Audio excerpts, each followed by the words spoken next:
Hi, എല്ലാവർക്കും എൻ്റെ ഓണാശംസകൾ കേട്ടോ. ഞാൻ വേറെ പോസ്റ്റ് അങ്ങനെയൊന്നും ഇട്ടില്ലായിരുന്നു. അപ്പോൾ എല്ലാവർക്കും ഓണാശംസകൾ. അപ്പം നമ്മൾ രാവിലത്തെ വിശേഷങ്ങളൊന്നും ഇട്ടില്ല കേട്ടോ. ഞാൻ ഫുഡ് ഉണ്ടാക്കുന്ന തിരക്കിലായിരുന്നു.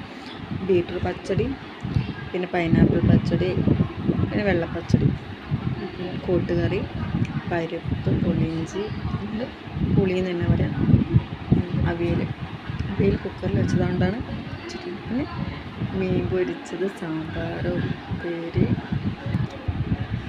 ശർക്കരപ്പൊരി, വറുത്തായ, പിന്നെ പായസം കേട്ടോ. അപ്പോൾ ഇത് ഉച്ചയ്ക്കാട്ടോ ഞാൻ എടുക്കുന്നത്. ഒക്കെ റെഡിയായിട്ട് പായസം ആക്കിയതായിരുന്നു.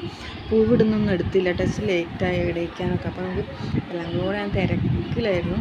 പിന്നെ ഒക്കെ കഴിഞ്ഞ് വെക്കുന്ന കയ്യിൽ ഫോൺ കിട്ടി, അപ്പോഴാണ് ഞാൻ എടുത്തത്.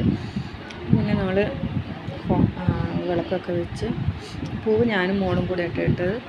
അപ്പോൾ വിളക്ക് വെക്കാനപ്പോൾ ഞാൻ അവരെ വിളിച്ചതായിരുന്നു. പിന്നെ അവരച്ഛനും മകളും കൂടി വിളക്കൊക്കെ വെച്ച് ഭംഗിയാക്കണം. എല്ലാ വർഷവും നമ്മളിങ്ങനെ ആ ടൈം കാണാൻ ഭയങ്കര ഭംഗിയായിരിക്കും. പൂവ് കാണാൻ വേണ്ടിയിട്ട് അങ്ങനെ സിമ്പിളായിട്ടുള്ള ഓണം തന്നെയാണ് കേട്ടോ. അങ്ങനെ വലിയ ആഘോഷങ്ങൾ അങ്ങനെ നമ്മൾ പുറത്ത് പോകുക അങ്ങനെയൊന്നും ഇല്ല കേട്ടോ. നമ്മൾ എല്ലാവരും കൂടെ ചോറുന്നായിരുന്നു. അത്രയേ ഉള്ളൂ. അതാണ് നമ്മൾ ഓണമൊക്കെ കഴിഞ്ഞിട്ടോ.